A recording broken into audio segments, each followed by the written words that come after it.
It didn't add up. Either way, the police kept the bike to do some more investigating and to try to learn more. The next step was to raise awareness, make sure that people knew that Amber was missing. There were police everywhere. They went on the news, they called the fires, and they stood on the street asking anyone who anything weird in the neighborhood. The hope was that maybe somebody might have seen Amber while they were going because she did disappear right around 6 p.m. So maybe somebody who didn't even know Amber or know anything about the case might have spotted her when they were driving past. There's an upgrade, but I gotta do the loops, and I don't know how the fuckers are. That the police were interested in hearing. So now the police were going out to everywhere else saying basically, yes, we do want to hear from you. Tell us what you know. And keep in mind, with all of this going on, it is still been less than 24 hours since Amber had gone.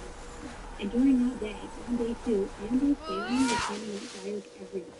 And during that, they started talking to one man who said that he thought he had seen Amber on the day of her disappearance. He thought he saw her at around 5:25 p.m. He described the girl that he had seen, and it did sound exactly like Amber. Fair skin, 5-foot-tall girl with long dark hair and bangs. And the girl he saw even had a blue bike. According to this man, there was also the boy was selling candy, and Amber was suffering. So that all sounded pretty compelling. Maybe it could have been a leak. Maybe it could have been a sign. Except Amber wasn't missing it when that man saw this girl. Remember, she was still in the country. We know that she was missing because she called her mom once or twice phone. And her friend also confirmed that Amber didn't do it to her home until next week. So the best guess that anybody could do is that the man who came a different little girl who was there's a kind of neighborhood with a lot of families and kids, so it made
It is so obvious now. Just like we go through a lot of reporting, why wouldn't we go through a lot of optional ones? Jolie is a beauty wellness company that serves personality and children for better skin, better hair, and overall well-being. Their focus on childhood is constantly to make a difference, reducing hair shedding and 81% and cutting growth by 40%, even helping maintain hair follicles. Jolie removes anti-styling and heavy metals from your life, which are known to cause damage to your hair and skin. And while doing all that, Jolie still delivers and fits any shower with a smooth and washable Heavy duties.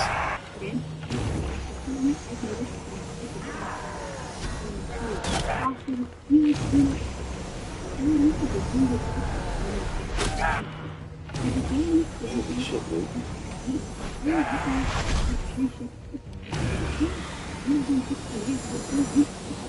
They dodge.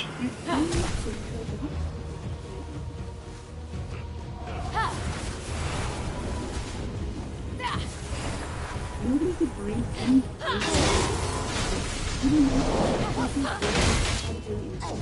they were looking for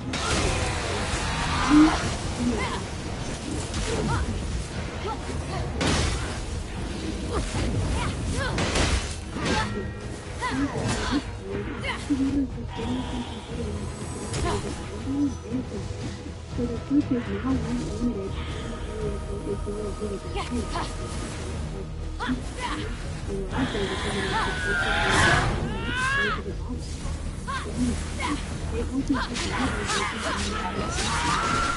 to give you a sense of how serious they were, at one point the detectives even set up a roadblock. Oh, you bastard.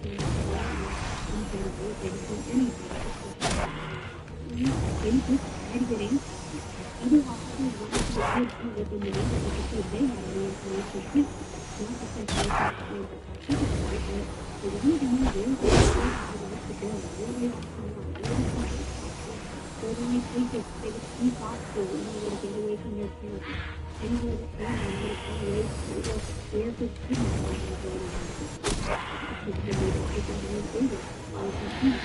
And things that they were only single possible.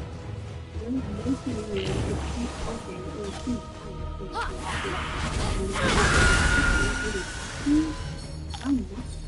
eventually, they brought in the FBI to help them out. So one silver lining to this whole situation is that kidnapping is a fact. So even though the police still didn't know for sure if Anthony was kidnapped, their suspicions were strong enough that they could possibly they could find out. So the FBI agents and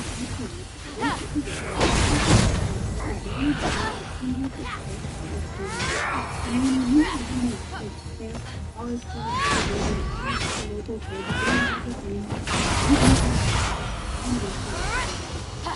the issue was that they didn't know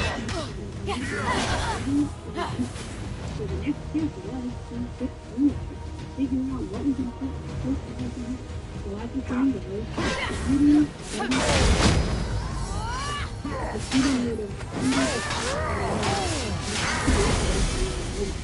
everyone was excited, especially in the area where she lived. They had their eyes closed, but nothing was happening. They all agreed that they would report anything that they saw or anything that they noticed, no matter how small or how significant it might have felt, but they still ended up with nothing. That is until the night of the 20th. And to give you a sense of the timeline, that still is just 2 days after Amber went missing. And that's when the police got a phone call from a woman who said that she found a single shoe that looked like it belonged to a young child. Now, when Amber had gone missing, she had been wearing dark pants, a cream long-sleeve shirt with a brown collar, and no excuses sneakers. The shoe that the woman had seen was also a no excuses sneaker. It was also the right color and size. So when the police went and recovered this shoe and showed it to Amber's mom, Bonnie, she said right away that it was Amber's. It had to be. The shoe was found 20 blocks south of Amber Town and 13 miles from Dennis Park, that park where all the kids hang out, also where Amber's bike had been found. And once the police found the first shoe there, they began searching the area to see if they could find any other clues around, which was a good call, because they ended up finding a lot.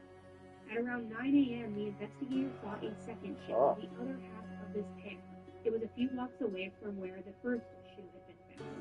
Then, at around 1:40 p.m. the same day, her beige shirt was found in some bushes. After that, they found a sock. Then, one of Amber's sisters found a silver ring on the side of the street. It was the same style and same size as the ring that Amber wore. So basically, these items were scattered all over, several blocks apart from one another, yet all in the same neighborhood. It was almost like a trail of breadcrumbs leading towards something bigger. Now, Amber's pants, underwear, and her other socks were never found. But the evidence from the items that were found was extremely troubling, because her sweater had vomit on it. And inside the vomit, the police found something that they believed could be semen, but they couldn't confirm that that's what it was for sure, which, more on that in a second. I do have to say, though, that this detail is especially disturbing if it's true, because if Amber was vomiting, and if her throat had semen inside of it, then that tells you a little bit about what might have happened to her after being semen. And it tells you what sick, horrible things her abductor subjected this young, innocent child. One of her shoes also had a tiny speck of blood. The investigators wanted to look at the DNA in the blood, but the sample, unfortunately, was too small. There just wasn't enough of it there for them to get anything useful out of it. However, the material that may have been semen was a little bit more helpful. Again, there wasn't enough of it to get any solid DNA, but the police never knew something important. That Amber was They also believed that her kidneys were certainly close to her inception. There were also 3 fibers on Amber's head, and this was alarming because Amber's older sister Jenny had in fact revealed a I've already beaten. That's good. Right? Hear that?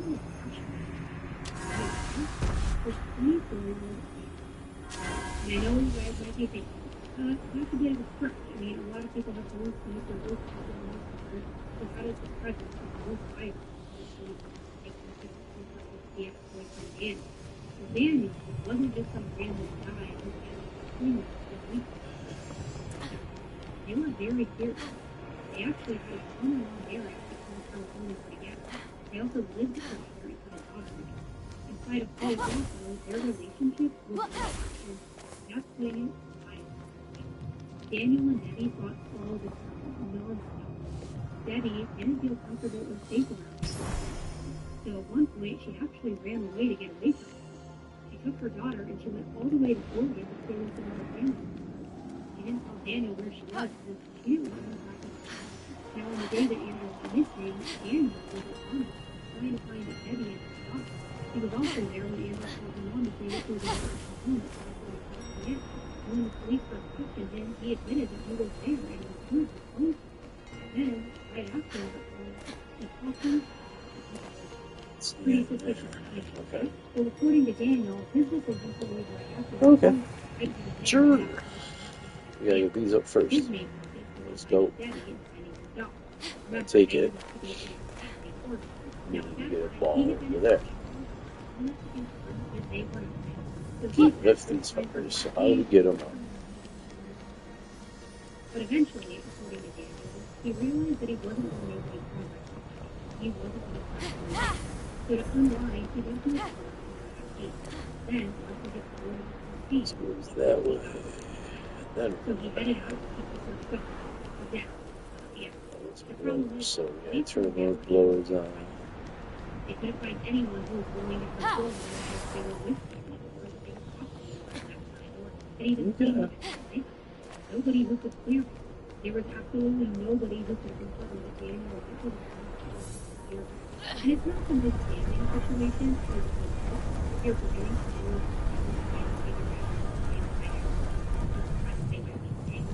you're probably going to see in the car. And if you're also in a car where you need to move, how likely are you to if Daniel's testimony was true, it makes sense that you would have a hard time confirming his alibi. But now you add in the fibers and the clothing, and it didn't. But here's where it gets weird. The Amber Moon claims that Daniel wasn't at the house.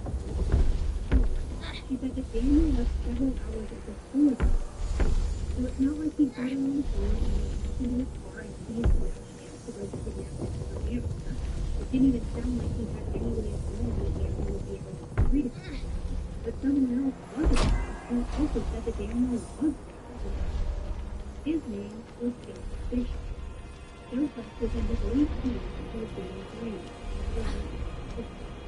Anyway, Joseph was at the hospital and he told the police that Daniel was missing in the room. Not only that,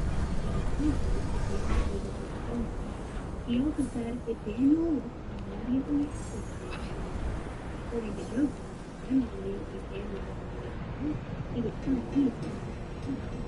This is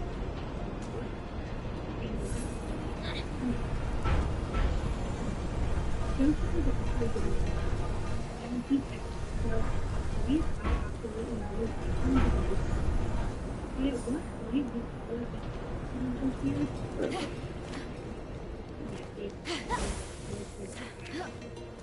Because Daniel was wearing the same clothes he was inside.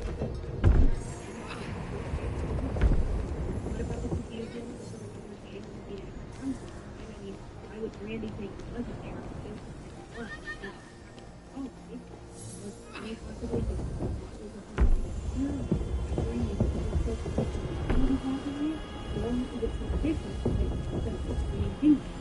now, is this all of that? Is it Daniel? Just the one month before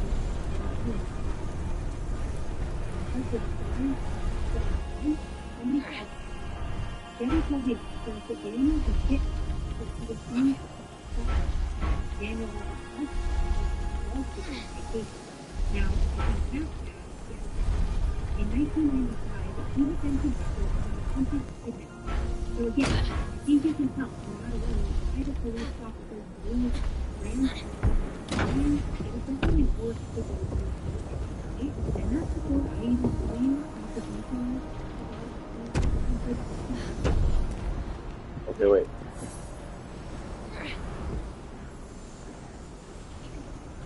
okay. What who's that? I just thought I got the to at this point, and every time she doesn't this really demanding attention and that's why I have to recommend small and let me tell you, it has been a total small team is moving 18 recipes into the it's probably right here though, and getting past that time and the best overall. Then switching to small and softening for way more energy, plus the weirdos, like the weirdos, Oh, this sucks. Started in 2020. How are you supposed to get that? Oh, yeah. Other capsules ran photo products with weird preservatives, byproducts, but the whole keeps it simple. Things and desserts. So what do you mean?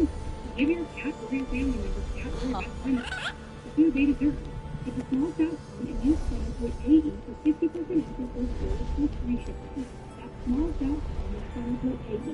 One more time, small south and promo code AE for 50% off. Where? All of it. No. Okay. Okay. Well, that's good to know. So that turned that off, right? And then when I finally did, I would wake up feeling like I barely slept it off.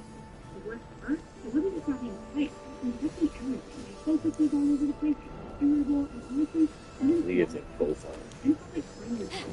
Everyone was so excited to share what she was doing.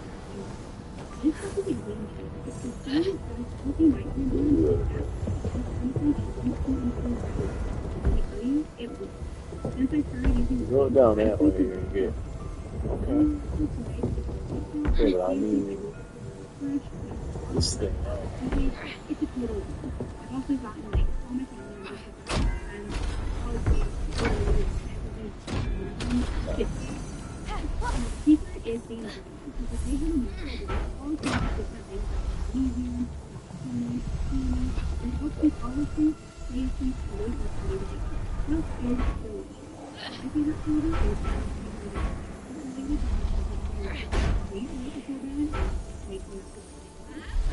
so it is great. And now that it's 2025, I am Ryan has been stable in my daily routine and I feel so much better. So if you've been struggling with food, this is your time to start. Right now, you can get the 20% off the best design brands that are program. Just go to shopbeam.com/AMELite and use code AMELite. That's shopbeam.com/AMELite and use code AMELite for 20%. So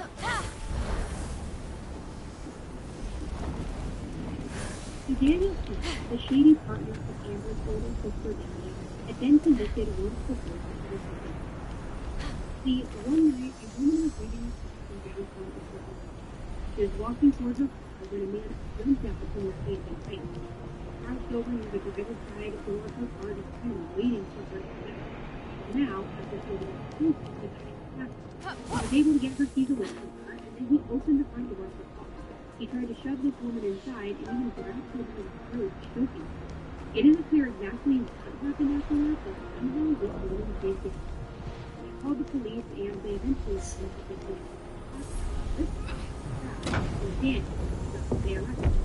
And the woman was positive that Daniel was trying to Daniel claimed that he just wanted to I mean, not the defense in the world, because our defense is also not a good look, but I just think only time.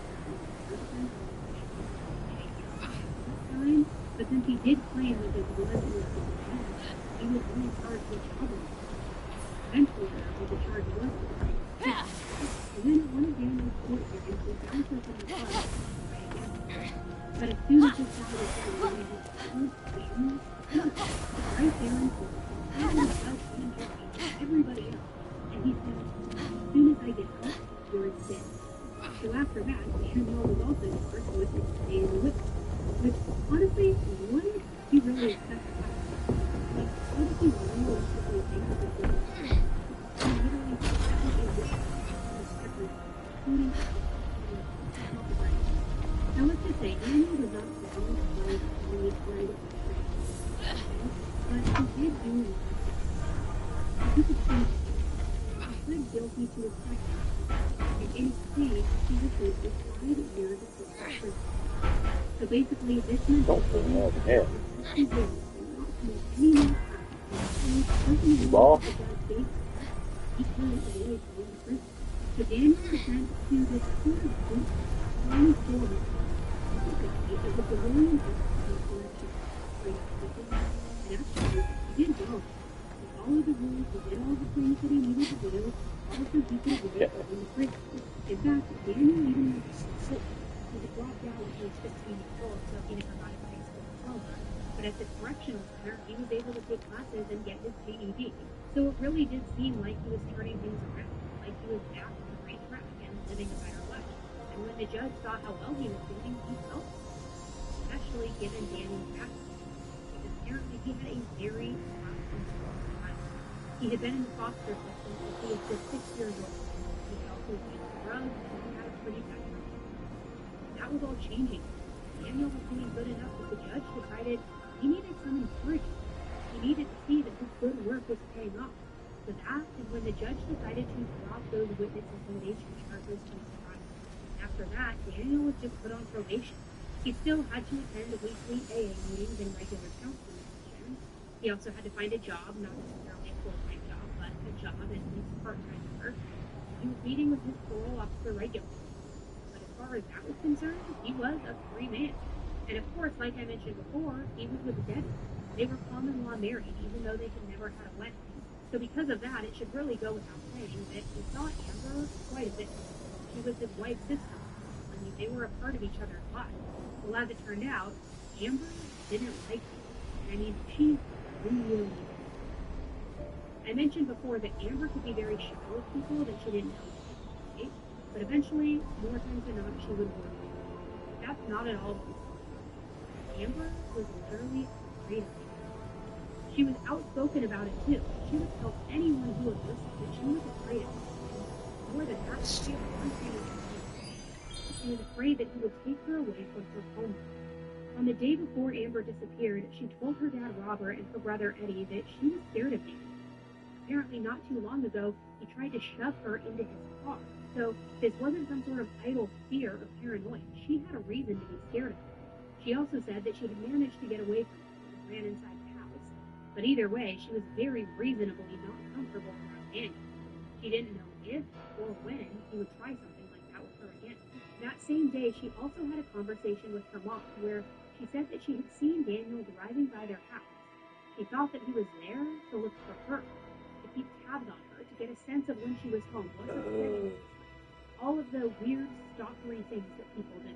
Which, how awful is that? I mean, first and foremost, for any 10-year-old girl to be afraid of somebody in general, but a 10-year-old innocent girl to be afraid of their sister's boyfriend slash husband, somebody who is so personally involved and intertwined in your life, that is extremely terrible. And I'm just speculating, but I do have to wonder if this might have been the reason that Amber went to her friend's house in the first place. I mean, I know that she and her friend hung out a lot, and it's not like she needed, a big, solid excuse to go and see her friend, but I also have to imagine that if she was feeling unsafe in her own home, and like maybe this creep was always watching her, maybe she just wanted to get away from him.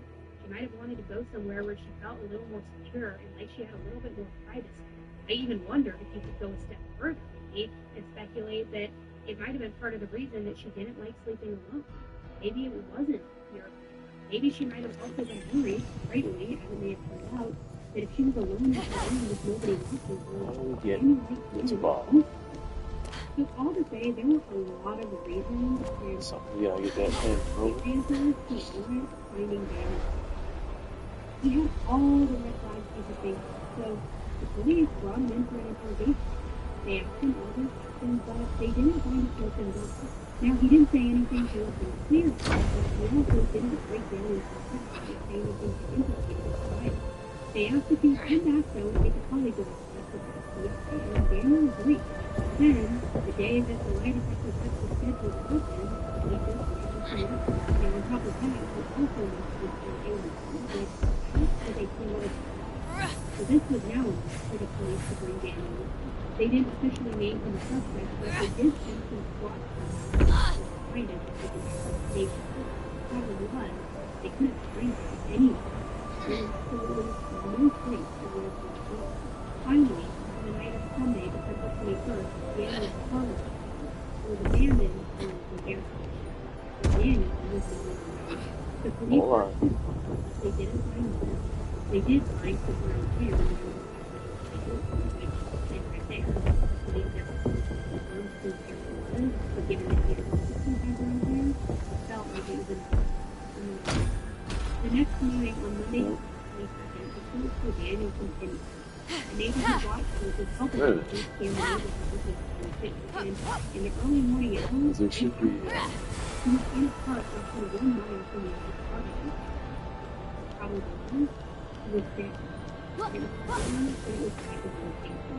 If not also with one more, that it was red flag suspicion in the case. Alright, go down here. Big hands.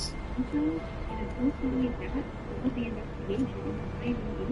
Even with the police and the FBI working for Christmas, working for the New Year, they weren't able to find anything that was like everyone else, Amber's mother Bonnie had felt hopeful at first when Amber was missing. Bonnie felt confident that Amber would be found, that she would get home, she would be safe and sound.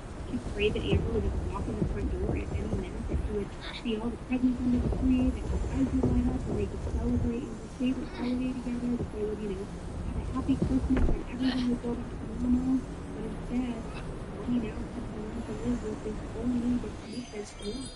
And it was made much worse by Daniel for him taking his own life and taking whatever information he might have known with him.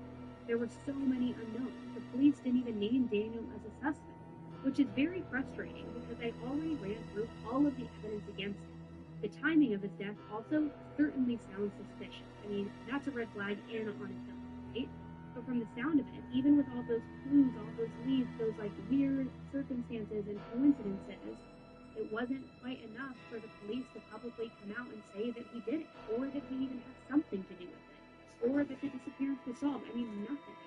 Time went on, and every couple of years, the authorities would release age-progressed photos of Amber. They would ask if anybody had seen her. Occasionally, tips would come in here or there with people saying that Amber is alive, that she's living in different areas in the United States, all of the tips that we always hear, but none of those tips panned out. And unfortunately, decades went on. May be glad you're with us. It is the face and the case investigators cannot predict. Little Amber Walker would have turned 27 this year. She disappeared back in 1997 while riding her bicycle home in a northwest Oklahoma City neighborhood. Design crime tracker Adriana Ivashinsky is digging into this and talked with those closest to the case. Adriana, the Oklahoma State Police tell me this is still an active investigation, and they have never given up hope of one day answering the question of what happened to Amber.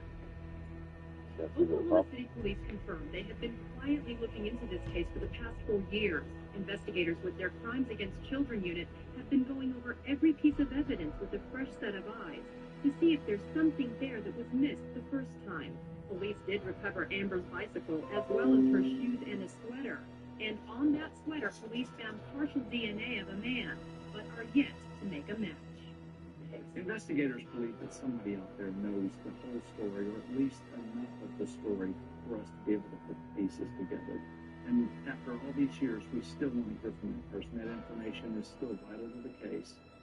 And if you have any information, you are urged to call Crime Stoppers at 235-7300. There is a reward.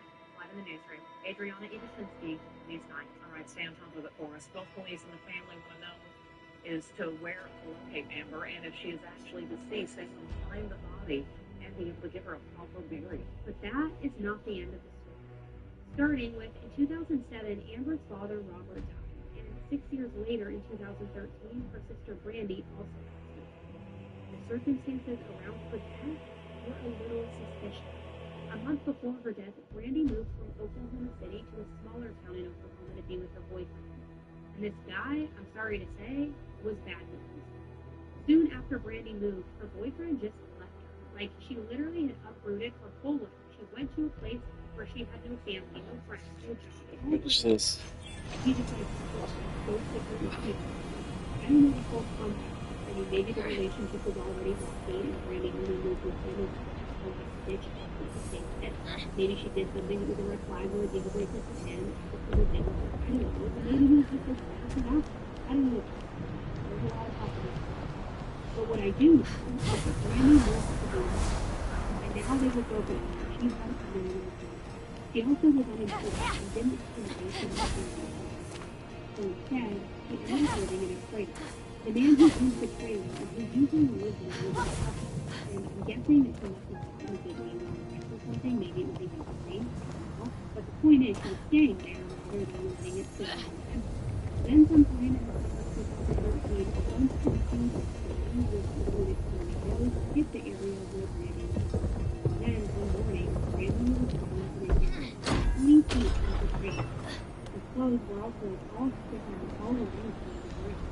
The ditch was full of water, and it's pretty clear that Brandy was forgotten by anyone with her suit because she was really the person.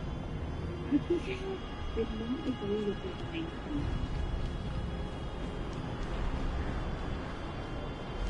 One of my dad's friends here and so I first did right? Get the gym membership whenever you Gotta be with that ball. They'll probably give you a third one up there. Payday started playing for him. I made the first and he claims to have my Mint Mobile is a total game. I used to dread those shopping malls all that was Mint. I am in doing like half of what I used to get and still get premium service. And right now Mint Mobile is offering a huge savings for the new year. You can get 10 to 3 months plan for just $15. That even includes their eliminate. So yeah, $15 a month for unlimited talk, text, and 5G data, the nation's largest 5G network. Plus, we just tell you, switching works so you can bring your current phone and number with you. You don't switch any of these responses or headaches. Just click online and they will ship your plan right to your door for free. So ditch the overpriced nonsense and join our wireless plan with Mint Mobile. New customers can get half off of the Mint plan until February 9th. So that's 3 months for starters for $15 a month. It's mintmobile.com/A is the graphic. That's mintmobile.com. $45 off the entire equipment and $15 for 3 months plan. Alright, let's go get that chest.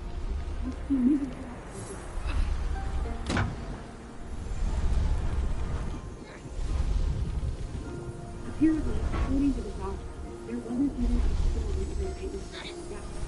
The top of that, her body has been really bad shape.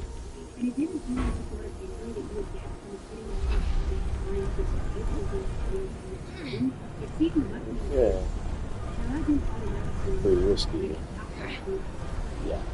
Here's I'd say what so. else is going to so once she got she was out now, hit her head, over in the top, and then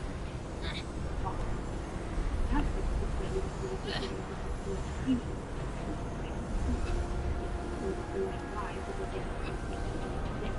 maybe her sister, she believed it. But even if she was saying that, both of those girls were saying that a lot of those factors, she also made it really bad. Here we have just a close look at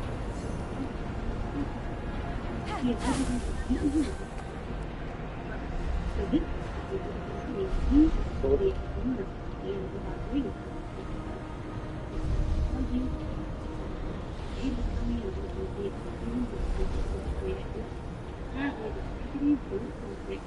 A year after Graham died, as Andrew died from natural causes. He died without any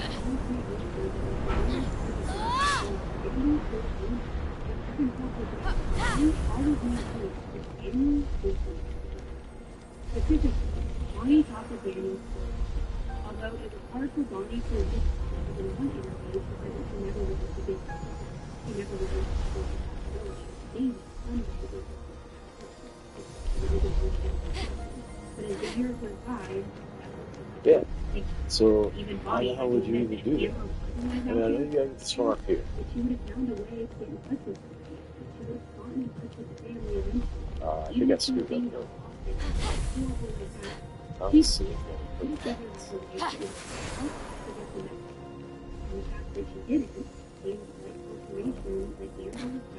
Oh, there's one there. No. But not every Yeah, there's no other purple dots. You gotta get that other ball.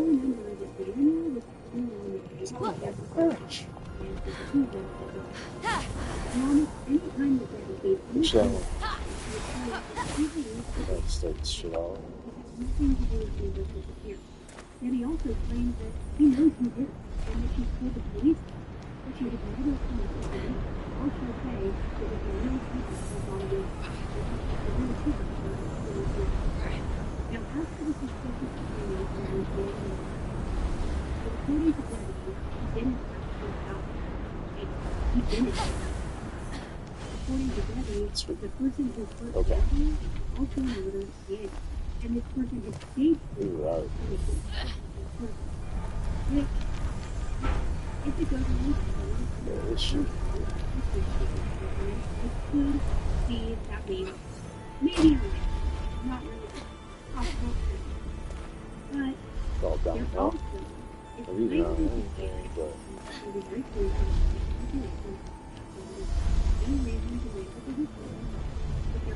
some weird it's back this way. All the way back this way. Really up there. Yeah, but the thing doesn't fly. Okay. Let's continue. Listen to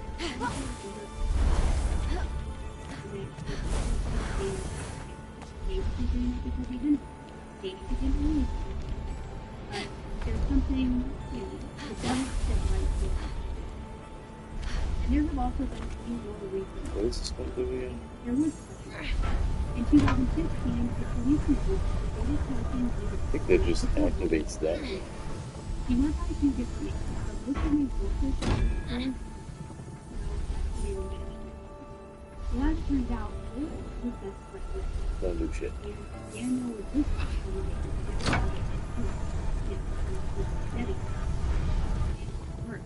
allegedly, Forrest and Daniel were also being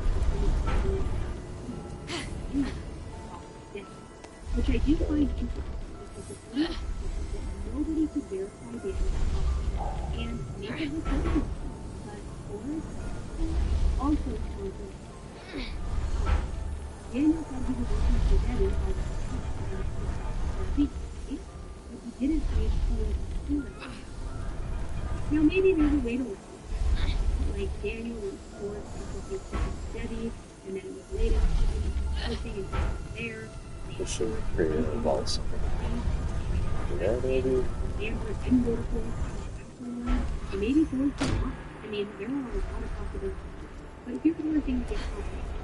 The police have always been very clear that they don't believe that Forrest was there or that he killed him.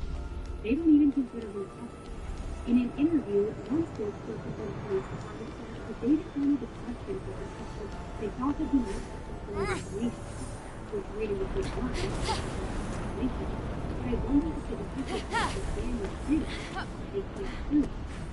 Daniel said that they didn't call him into an examination on the right professional officer, so instead, he either trying to go for the next try to see if any of them know more than what they just did. And in fact, police spokesperson implied that pretty strongly in their interview. They definitely made it sound like the police were only even looking for This is a lot of work. maybe knew about the reason for the crime. Except that was true. That was really what they had in mind. And why do the DNA test? Well, there are two things that are worth keeping in mind. First is that even though the police didn't have the technology to get DNA from the technology has come a long way. By 2015, the police had received local DNA from that material. There wasn't an attempt to identify anyone who was invisible. There wasn't an attempt to at least start where if someone had a sample of local DNA, it could be a suspect. I hate that you can't make it straight. It's rain. Ugh. Anyone they talked to, even if they weren't a major suspect, they might give a sample just to be safe. But to me, the more compelling reason that the police would need Forrest's DNA was if they thought that there was a chance that that might put him at the scene of the crime. It doesn't seem like they would spend the money and the laboratory's time and resources for so many years unless they really thought that there would be a chance that there's a match here. So then you throw that into it, and it doesn't really fit the whole, we just think that he knows something narrative that the police were putting out there. Who knows? I mean, there probably is more to the story, but nobody's talking. Nobody's really saying what is going on here. Either way, the investigators compared Forrest's DNA to the semen that was found on Amber's sweater, and also to the blood that was on her shoe. But to this day, they haven't confirmed whether or not it was a match. They also haven't publicly cleared him or named him as a suspect. So make of that what you will.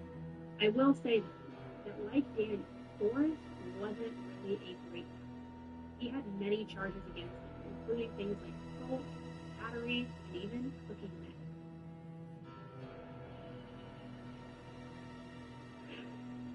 The investigation now points here to this community correction center where Forrest J. Price is being held. Now, according to this search warrant, police want Rice's DNA. They believe it may be the key to finding out what happened to Amber Barker. They're pleased from past interviews. Amber Barker's family wishing for her safe return. That was Amber's mother days after the 9-year-old Oklahoma City girl went missing in 1997. She never returned home after leaving her friend's house. Her blue bike was found in Denison Park, a mile from her home. The next day, her sweater, shoes, and a sock were found on Northwest 12th near Drexel. Police now want to retest that sweater for DNA evidence. On it, they found vomit. New court documents reveal there was possible ejaculate in the vomit. Investigators want to see if it's a match with Forrest Price, who at the time was a close family friend of the Barkers, and said to have known Amber's brother-in-law, who was wanted for questioning at the time but committed suicide. Investigators believe he may hold the key to finding Amber Barker. Dave Detling, KOCO 5 News. Now, there's one last person who I want to touch on here. Joseph. Because you'll remember, he was dating Brandy back in 1997, and he was at Bonnie's house for some reason the day that Amber went missing. He's the one who said that Daniel was there for that phone call from Amber to Bonnie, and then he said that Daniel left the house right after Bonnie was done with the phone call. Even though, remember, Bonnie had remembered it differently, and she said that Daniel hadn't been there for them. And I think that this is pretty interesting, because In the years after Amber's disappearance and after Daniel's death, the police treated Joseph like a person of interest. I don't really know why. I don't know if there was some sort of evidence that maybe made him more guilty or what, or if it really just does come down to the timing of that phone call and the fact that Joseph overheard it. But they did treat him like a person of interest. It's possible that there's some other information that hasn't been made public, something that maybe makes Joseph look guilty. But what I do know is that the police have definitely been treating him suspicious and keeping an eye on him. For his part, Joseph makes it sound like he doesn't even know why they are suspicious of him at all. According to him, he's innocent. There's absolutely no reason for him to be treated this way. We talked to Bishop today by phone. And the whole family was questioning. Everybody was questioning. Taking out a police station, polygraph, and all that. Did you undergo a polygraph? Yes, I did. Bishop, who lives in Dallas now, says he does not know what happened to Amber Barker that day. No, I have no idea. Bishop was dating Amber Barker's older sister, Brandy, at the time, and admits they had a rocky relationship. He says what happened to Amber most likely was taken to the grave with Daniel Smith. Smith was Amber's brother-in-law and committed suicide just days after police questioned him about her disappearance. They let him go, and 3 days later they found him hanging dead in the park. Bishop says he, like Amber's family, wants to know what happened and says it is possible someone still knows something but just hasn't come forward. I hope someday they get all the answers they're looking for. Now, of course, different reporters and different people in the media have asked the police why they were even talking to Joseph, what kind of statement they wanted to make. And the investigators said basically the same thing about Joseph that they had said about Forrest earlier. He wasn't a suspect, but maybe he knew something, and the police wanted to know what he knew. Like I mentioned before when we were talking about the police questioning Forrest, it does sound to me like there is more to it. So I'm not sure how much we can take the police for at face value here. They might be keeping some of the parts of the investigation quiet and saying things that aren't totally true. That does happen because they don't want to ruin the integrity of the investigation.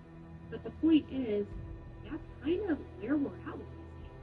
And that's why so many people are outraged on TikTok and why I was like, I've been literally this video 1,000 times because to this day, Amber has never been found. Not alive, not dead, nothing. The police also have never publicly named a suspect.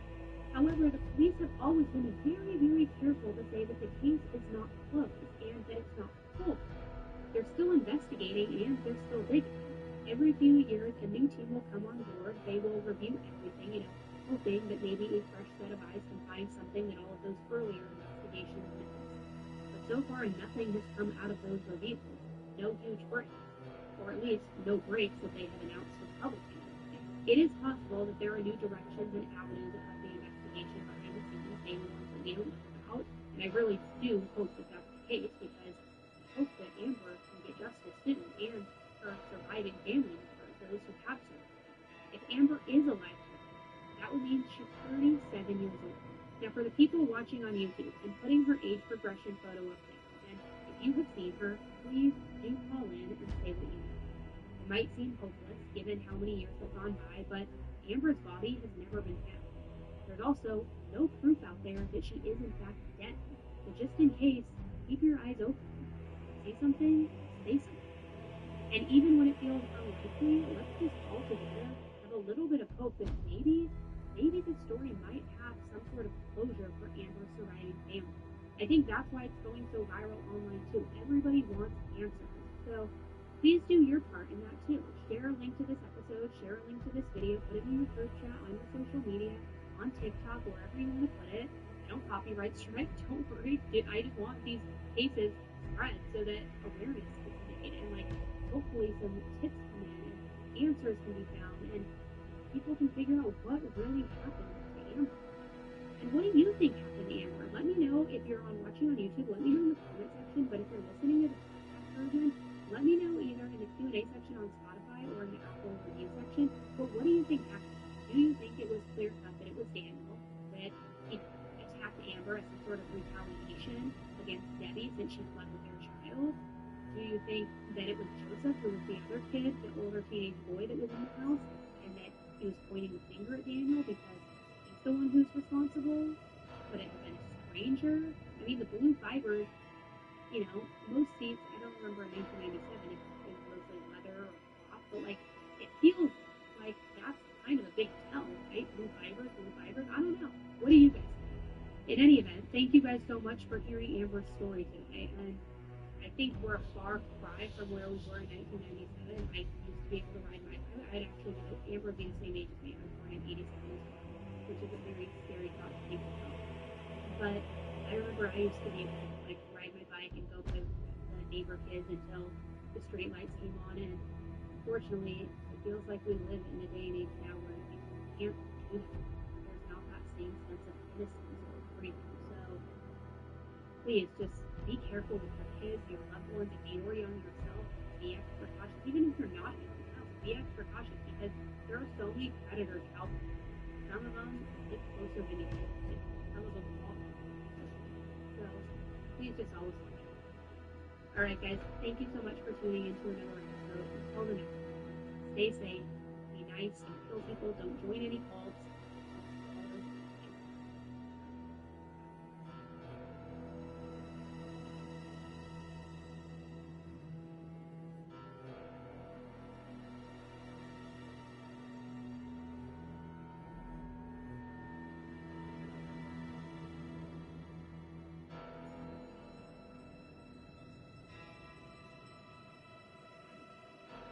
Hey, Singaporean besties, welcome back to an new episode of Serial Slaying.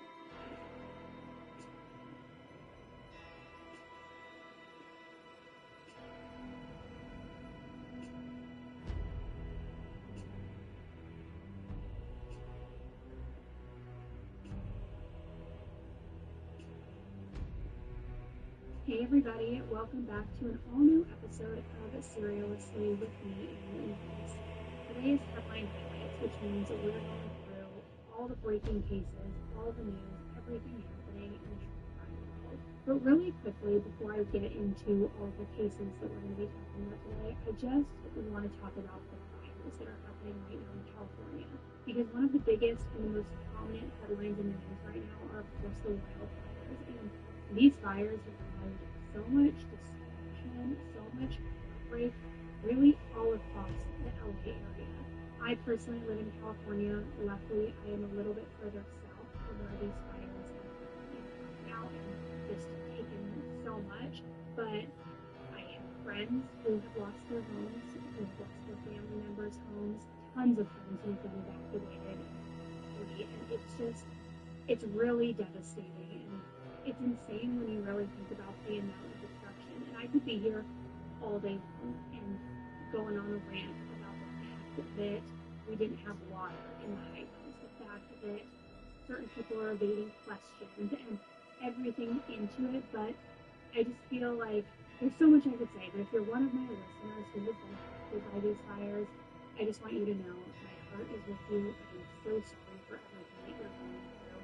And this has been incredibly devastating. I know not just for people in California, but really for everybody who's watching this as it's unfolding, because they're still not fully contained yet. Yes, some of them have been, but not the major ones. So what I want to do today, before I get into the headlines, is kind of just give you like topside information about these fires. I'm not going to go into all the nitty-gritty, but I just want to like level set a little bit of what's been going on, because social media, of course, always portrays something as one thing, right? And one of the biggest things I'm seeing right now is, who cares? It's the celebrities, it's millionaires, they can rebuild. And I just kind of want to remind people that that's not really true. I mean, the land is valued at one thing, but these homes and what those are valued at, that's a whole other thing. Not to mention, like, and again, this is like, not applicable to everybody, but some of these homes aren't going to even have the opportunity to be built again because of the different permitting issues and zoning and all sorts of different requirements and problems. But like, that's a whole separate thing in and of itself. It's the fact that so many people are displaced. Some, yes, are fortunate enough to have family homes or maybe even a second home or a hotel, but so many are not. And I've been able to witness that, like being there and seeing the devastation. Now, like I said, let me talk to you just again very, very quickly and give you kind of a breakdown of what's happening right now, where things are at, and what's going on. So the first fires we know broke out on Tuesday, January 7th in the Pacific Palisades. So far, it's estimated that over 23,000 acres have been burned in the Palisades. And it's still, like I said, isn't contained. I think when I checked this morning, it was a little under 20 acres. Now, the Eaton fire has also devastated the northern part of the Palisades, and it has burned a little over 14,000 acres, making it the second biggest fire in the area. So each of these fires grew, and they spread at just such an alarming rate because of our Santa Ana winds, which we get every single year. That we always know they're coming, we're prepared for them. Why we were not prepared for them, I don't know.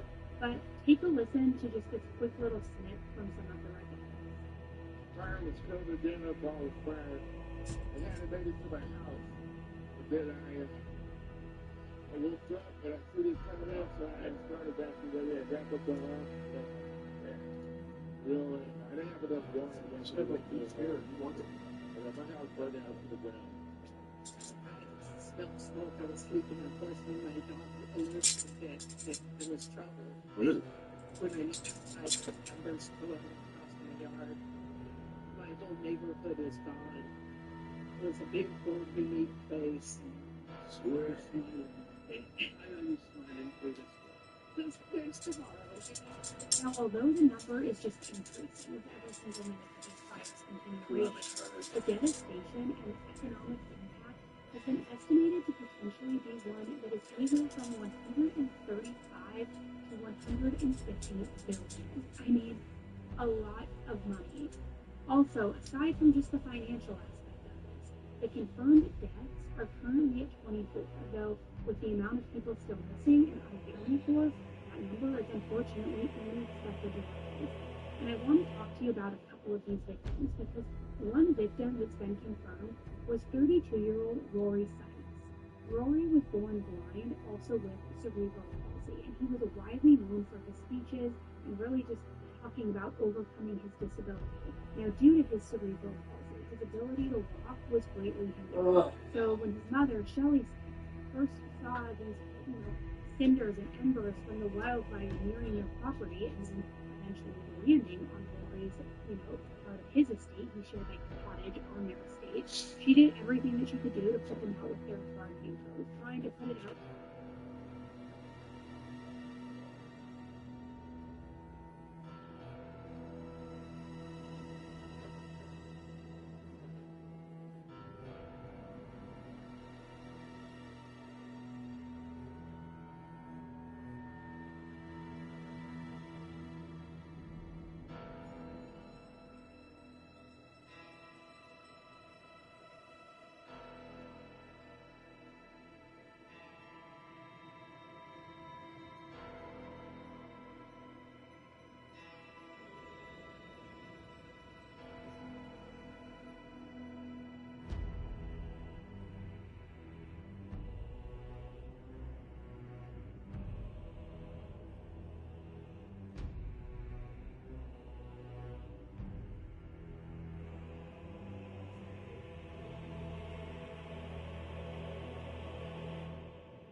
Shoes you gotta throw away.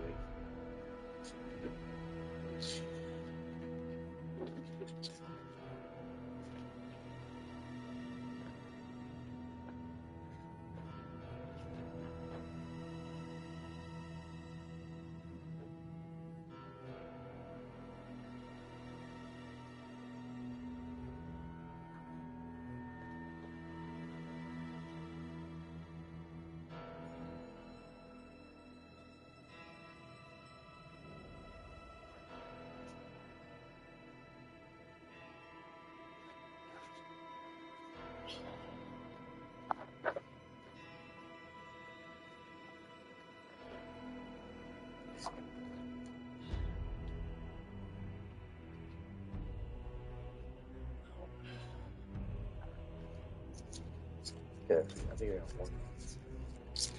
Nope. Two.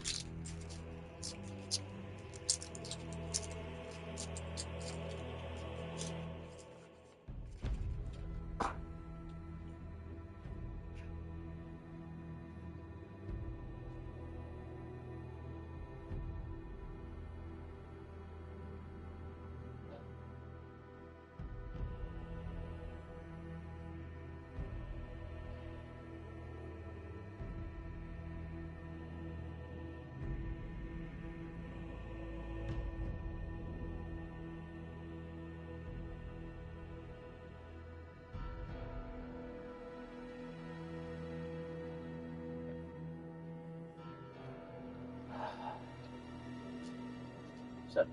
So it's 2:30.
Damn it! Son of a bitch. Well, that's never happened. So it has.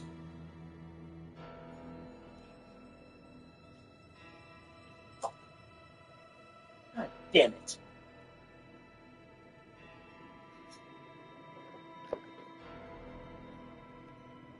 Son of a bitch.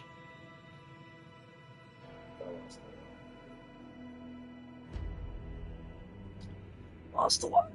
It's never happened before. Not once. Fucking believable. It's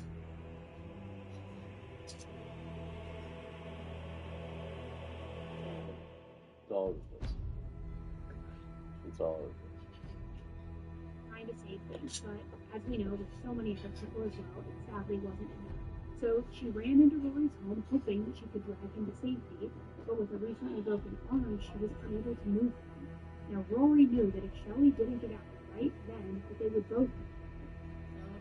He did what would be such an incredibly difficult decision thing to vocalize, but he told his mom to leave him and save herself, which I cannot even begin to imagine the pain and the survivor's guilt that Shelley's probably feeling right now. So I hope someday she's able to have some semblance of peace, but like that is just so incredibly heartbreaking. Other victims that we've learned about so far were Anthony and Justin Mitchell. Anthony was an amputee who used a wheelchair to take care of his disabled son Justin. He also was cerebral palsy. The two of them lived together near the Eaton fire, and when Anthony's daughter last spoke to him, he had told her, don't worry, we're planning on evacuating, there's nothing to fear. Sadly, they were never able to evacuate, and Anthony's body was found by the bed next to his son. Another victim was 85-year-old Annette Rossi, and she insisted on staying in her Pacific Palisades home with her dog Rio, her little canary Pepper, also with her two parents and her turtle. She was later found deceased inside the car of her property, which leads me to believe, and this is just me thinking and brainstorming, that I think she was trying to evacuate her. It was too late. And the list, it really just goes on and on. Like I said, there are now 24 victims in total at the time of recording this who have been confirmed, and those stories that I just mentioned are just a few of the heartbreaking stories we've learned so far.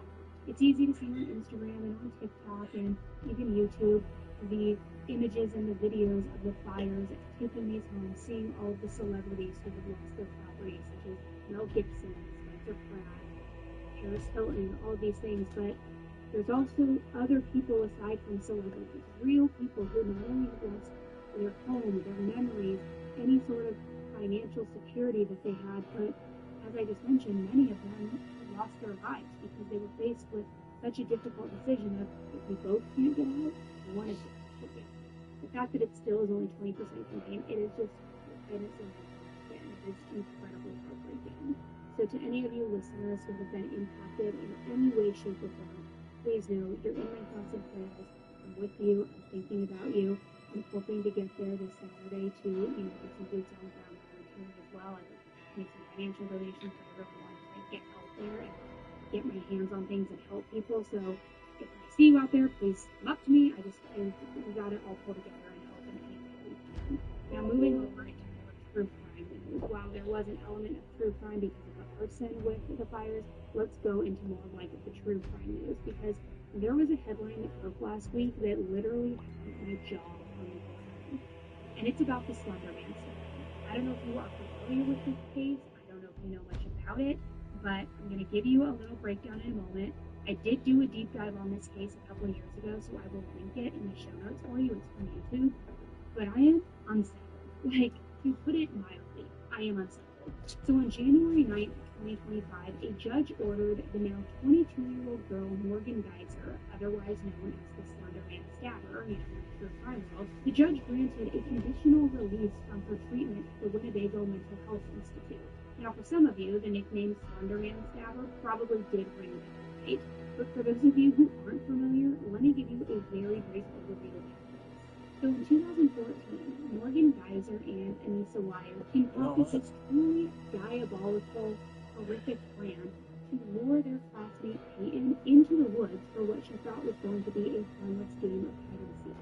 The game, however, ended in Morgan stabbing Peyton 19 times, all while Anissa just stood by, watching and cheering her on, encouraging her to continue going. Now, what is so unsettling about this is that all three girls were just 12 years old. They were in the 6th grade when this disgusting attack happened.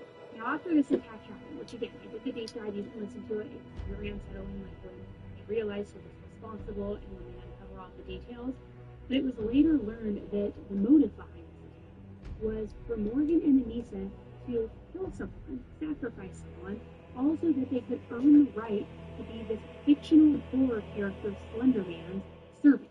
They were worried and feared that he would harm them and their families if they didn't go through with it. So again, it was almost like some sacrifice to this fictional character. And again, that description is just putting it all lightly. So if you're unfamiliar with this case, I highly recommend doing more research into it. I also will link the deep dive because the overall story, as well as the police interviews with Morgan and Anissa in the aftermath of this brutal attack, I mean, it's a trial to say the least. Now, when I say that those two girls genuinely believed in Slender Man, I mean, he was definitely real to them. I mean, as real to them as you and me.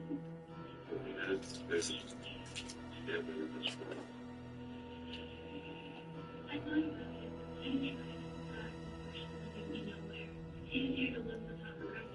And he couldn't be friends for long. But how would you hurt your new friend? It was interesting. In a way, they taught me so much. I thought it was It was really nuclear first. actually not they. Now, thankfully, Peyton made it out alive. But after the attack, Morgan and Anissa then just instructed her to lie down while they went and supposedly were going to go get her help. However, she knew after some time had passed that what they promised her was just like a complete and total lie. They weren't getting her help. So she was somehow able to crawl to a nearby bike path nearly 5 hours after the attack. And when she did that, someone luckily found her and was able to get her help. But the fact that she was even able to make it out of this attack alive is honestly a miracle, because of the 19 stab wounds that were across her arms, her legs, her torso, her liver and stomach were two of the major organs that were hit. She was stabbed also with a 5-inch long blade. Miraculously, intervention by God or whoever you believe in, one of the stab wounds missed a major artery by less than a millimeter. It took surgeons over 6 hours in surgery to repair the damage, but they did, and she's still alive today because of it. So when all of this was first going down, Morgan initially pleaded guilty to attempted first-degree intentional homicide, but she was later found not guilty by reason of mental defect. So she was sentenced to up to 40 years in a psychiatric facility, and she was sent in 2018 to the Winnebago Mental Health Institute. Shortly after the stabbings, Morgan was then diagnosed with schizophrenia. Now, her doctors, for right now, of the current day, stated that she, quote, continued to exhibit symptoms of post-traumatic stress disorder, also anxiety and autism, but they clarified that she has shown no signs of any suicidal ideation since her 2021 attempt, because she had attempted to take her own life in her stay and sentence. Now, Anissa, on the other hand, also pleaded guilty to attempted second-degree intentional homicide, but she was later found not guilty also by reason of mental defect.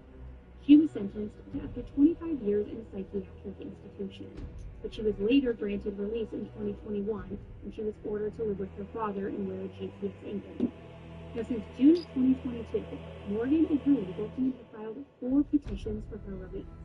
The first 2 were withdrawn after the doctor's reports essentially showed, that she was now ready, and the third, in April of 2024, was also denied, stating that she still potentially presented a threat to the public. And then, of course, now this 4th petition was actually granted. 3 different psychologists who worked closely with Morgan at the treatment facility all spoke in favor of her release, stating she had made immense progress. Take a listen. Correct. And again, that risk man is referred as a prediction of what she's likely to face, but her institutional stability, her acceptance of rules, her willingness to accept feedback, that all bodes well for her compliance with conditional release. To be clear, your ultimate conclusion is that you are in support of her petition for conditional release. Yes. One doctor informed the court that Morgan had been taken off of her antipsychotic medications in early 2023, and since then had not had any symptoms. Another argued that if she remained contained and began to lose all hope of ever becoming a functioning part of society again, she, quote, may become more dangerous. Now, my first thought when hearing that was, how can they say she isn't a danger to society, but also say that if she reaches a low point, she could become even more dangerous? I mean, sounds kind of contradictory, right? I don't know. It just worries me. And I think, too, after 3 petitions where they say over and over again, you're not ready, can you then learn how to fake being ready so that the 4th petition goes through? Something about this just does not sit right with me.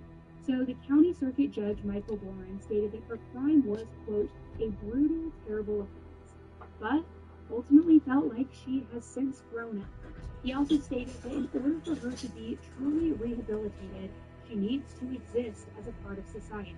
So the judge's final order was for the State Department of Health Services to set up a plan for her to be in a group home, as well as supervise her for his consideration of within 60 days. Peyton's family, as you can imagine, was not hoping for this outcome.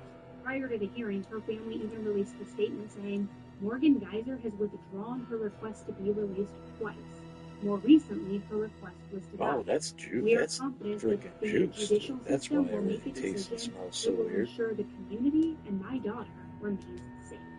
So far, there has been no public statement made from either Peyton or her family on the outcome of Morgan's hearing, so we'll just see what comes from it. But just imagine how Peyton must be. I mean, having to deal with so much by just 22 years old at this point, and now knowing both her attackers are going to be essentially free. That is a terrifying thing. And I'm curious to know what you guys think, if you think this is the right move, or if you think, like, no, she should remain in there for a little while longer. I personally obviously have my own opinions. So let me know what you guys think. I'm going to just go grab a quick drink of water. I'll be right back, and let's hear from the sponsors. And as always, thank you for understanding that sponsors are essential to keeping this podcast free. Okay, guys, let's talk about something that we don't often bring up, because it's the worst, right? Even when I'm trying to wear my Spanx, it doesn't really help. I mean, whether it's ruining a date night, or just making me feel uncomfortable during my recording sessions, or just kind of like leaving me drained, it's something that I used to deal with all the time. That's when a friend told me about these DSO1 dailies. And let me tell you, it has been a total DSO1 is a 2-in-1 probiotic and prebiotic that is formulated with concentrated chemical and study strains, all to support your gut health, skin health, heart health, immune health, and food. And what really tells me is that DSO1 is clinically validated that it is bloating and improve regularity in just 2 weeks. And for making it part of your routine, we have noticed that it has to lighter, lay down, and honestly just like more comfortable in the daily world. And just like can't sweat, getting right, and fits me. So putting it in the so simple. It's 2 capsules in the morning with water, and once you get it, it's become such an easy wellness tool, especially starting from the year. And even still recommend it for the local market. To get started in the new year with a routine that helps you manage the cycle of pt9 and use code 25SERIOUSLY to get 25% off your first month. That's 25% off your first month of Seed's DSO1 Daily Symbiotic at seed.com/seriously, code 25seriously. Okay guys, I am so excited to share that today's episode is sponsored by Row. If you're looking for a faster and more affordable way to reach your weight loss goals, Row has got you covered. I mean, did you know that Row now offers FDA-approved weight loss files for half the list price of auto-injector pens? That means achieving results that you can see faster without jumping through insurance hoops or applying savings cards. And here's how it works. First, you'll complete an online medical visit to see if you qualify. Your Row-affiliated provider will assess your BMI, your lab results, and your medical history to determine if GLP-1 medication is right for you. And with that, you can involve in the care of your health. Doctor visits, waiting rooms, and all of this. Once prescribed, patients lose an up to 15% of their weight within a year when paired with the advantage.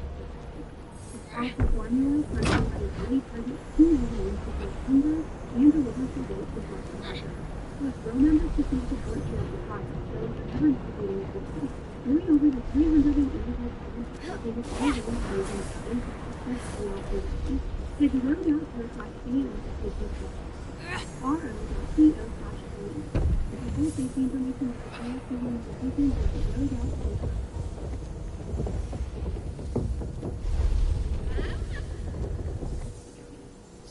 So now we're back, and I wanted to talk really quickly about the TikTok ban, because there has been some breaking news. Now, as I'm sure you've heard and you've known for a while, the app TikTok has been facing potential expiration date of January 19th, 2022. And I think a lot of people who love the app, and even small businesses on TikTok, and even content creators who want to come and directly on TikTok, kind of been on the edge of their seat, just hoping that something will magically, reverse the ban and not completely and recently there have been some updates on the potential ban. So let me just say, it's not looking the greatest guys, but we might have a preliminary update. So the ban was also put through, the Supreme Court ruled in favor of it, but then just this week, Senator Murphy introduced a bill to extend the deadline for the TikTok ban, and they took it to the Senate quickly. In an excerpt from this, it says, as the January 19th deadline TikTok creators and users across the nation are understandably alarmed. They are uncertain about the future of the platform, their accounts, and the vibrant commerce and community. These communities cannot be replicated anymore. Dan was the financial or undefined information for the stakes here are high. That's why I will soon introduce to extend the TikTok deadline by which might be a self will face a ban by an additional 260 days. Let me be clear. TikTok has a ton of TikTok poses serious risk to the privacy and mental health of our young people. So I will continue to hold TikTok accountable for such behavior. But a TikTok ban would impose serious consequences for millions of Americans who depend on the app for social connections and for their economic livelihood. We cannot allow that to happen. And just in, on Tuesday, Congressman Ro Khanna also signed on to this bill. So we don't know what that means. We don't know if it's going to go through. But as the clock ticks closer towards the 19th, most users want to know two things. What do you expect? And if there's any hope that for this most recent information we're hearing, then maybe there will be an extension. Now, first, I wanted to mention that because if the law does go into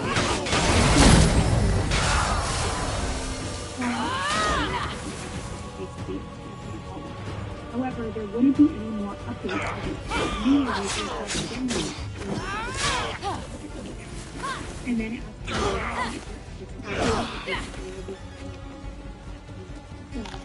going to be a slow process, but you'll still have it for a period of time. Apparently, a group called Project Liberty, which was formed by billionaire entrepreneur and former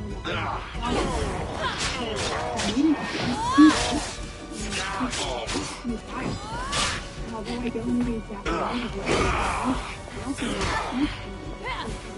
that through the backing report, stated that he was the one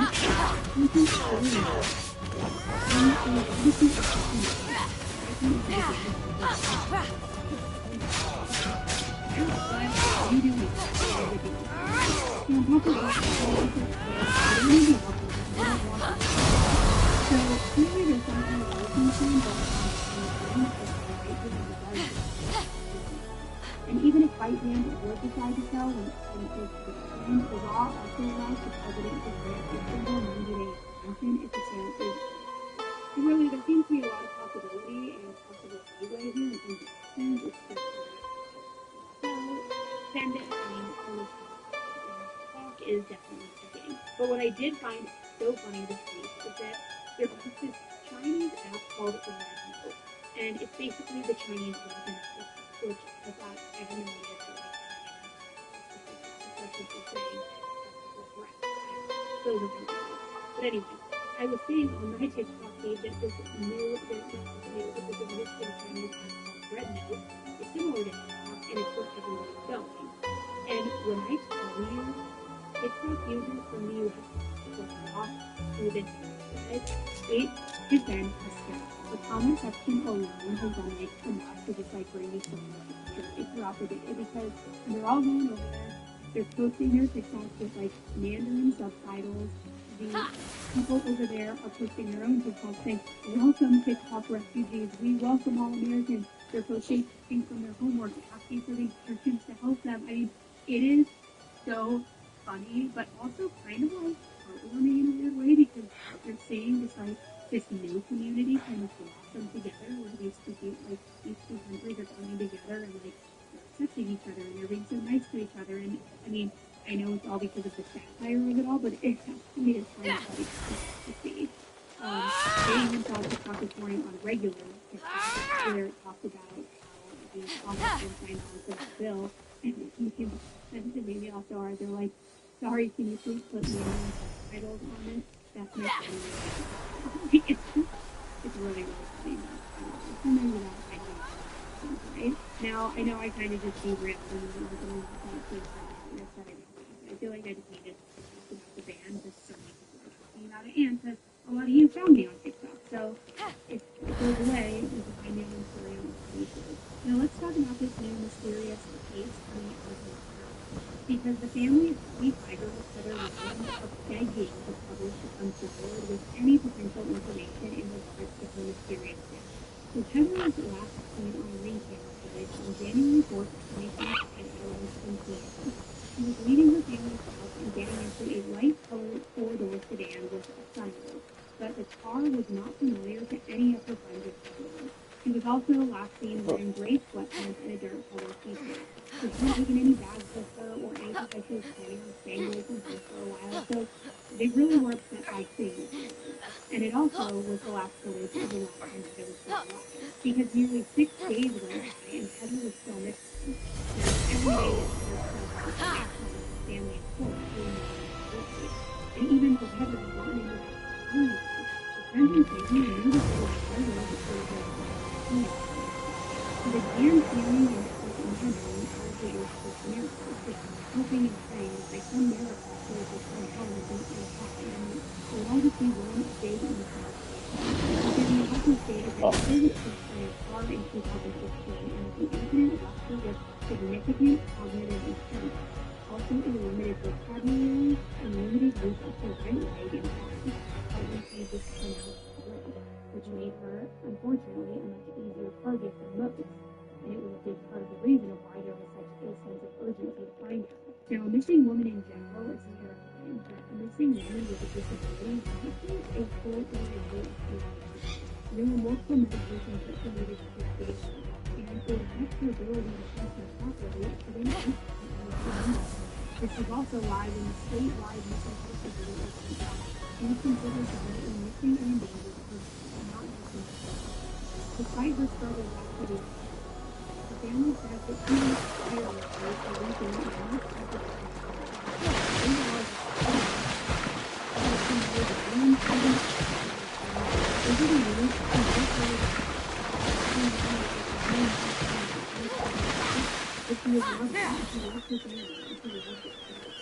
the family also warned the public that the car that she was seen getting into may have belonged to somebody that she never mind, although they couldn't know for sure. These got the reasoning for why they might do that, I'm not so sure. But I would imagine that being 25 and trying to live in one Heather probably was interested in online dating and meeting new people, which her close family and friends would have probably all known about, but again, I'm not exactly sure. We all know, especially online, people have their secrets. So on January 10th, the local newspaper, The Observer, reported the police had located the car that was seen on the ring camera footage, and that the driver had also been identified. I don't know if that information has been given to the yet. And only who knows. But the same day that that car was found and that driver was identified, the body of a woman was found by the local police, and it was found in a poorly wooded area. The body was later identified as Diane Heather.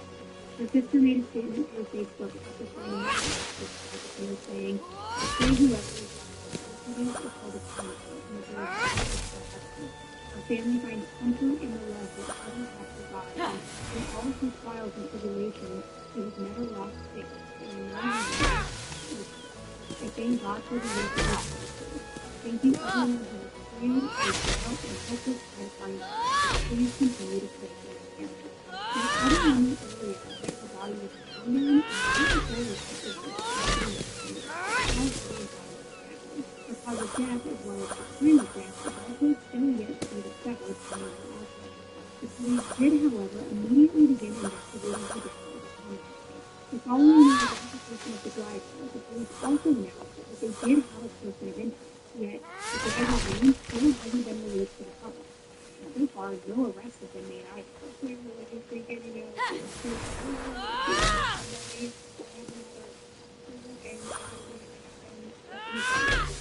and so that that person's still out there, still able to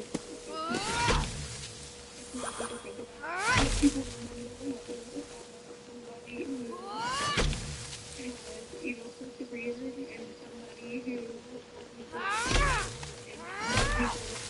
one of the few things we do know about the current investigation is that the police announced that they were able to trace a 3-minute phone call made by Heather in the days leading up to her disappearance.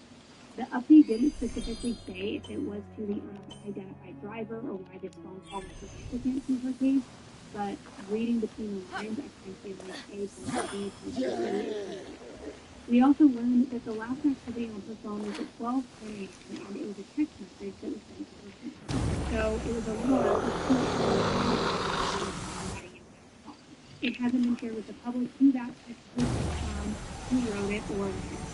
Now, I would imagine that since this case is a lot of really key types of information, maybe it's share with the public so that they can make really quick decisions. But despite having personal interest, this case right now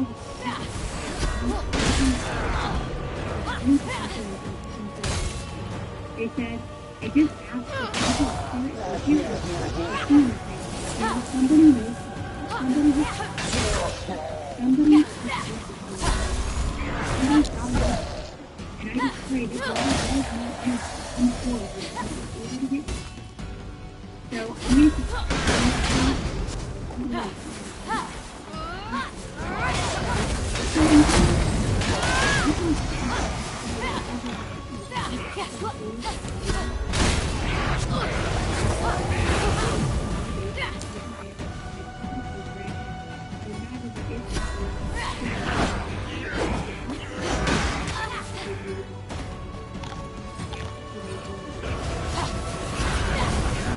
What?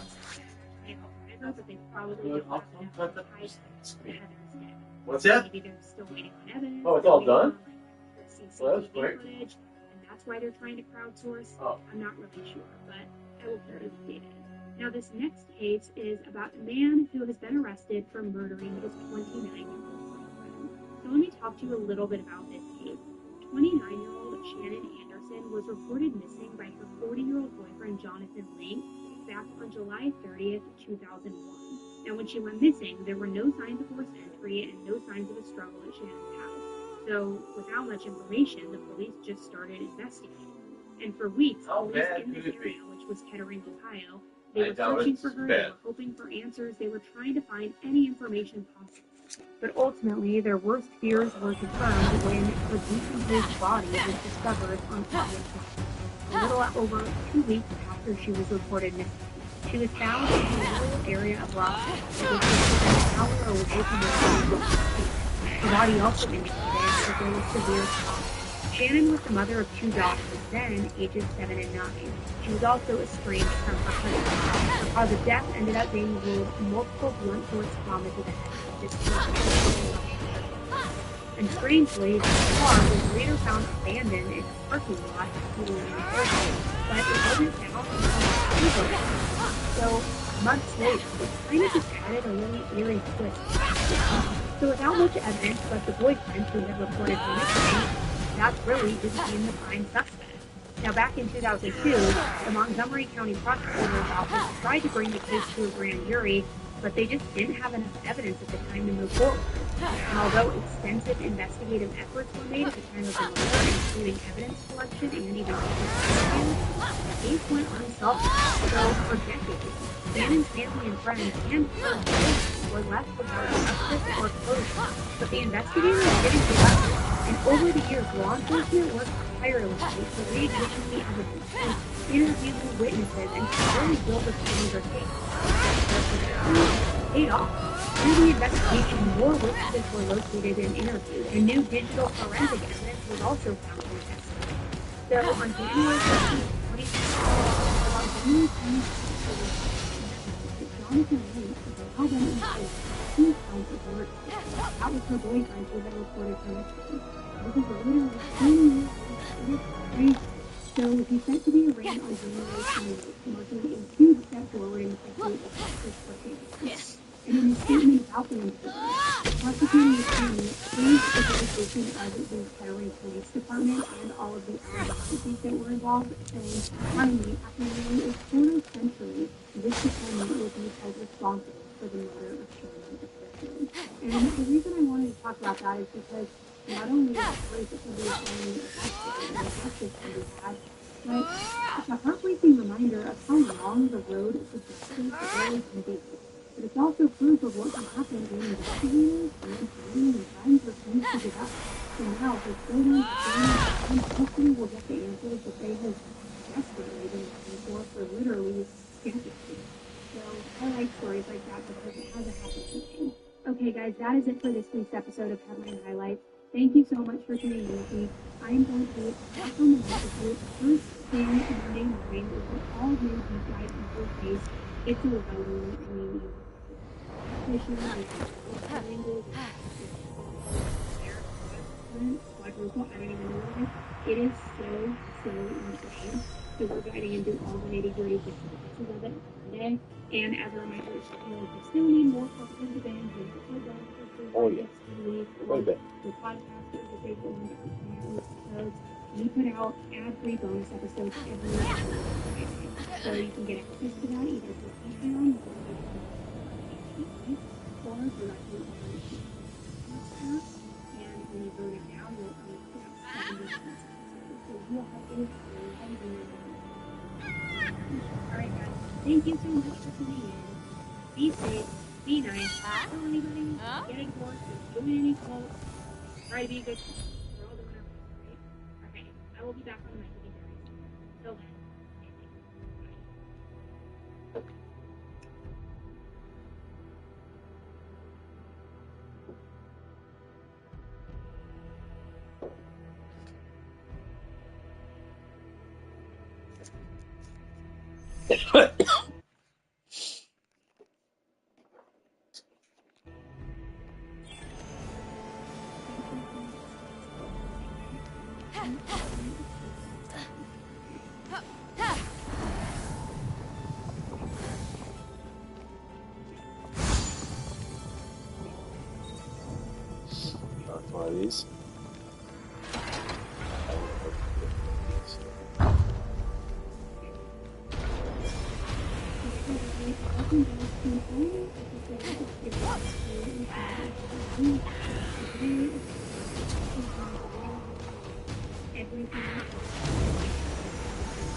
One of these.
Yeah, I'm coming.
Bye.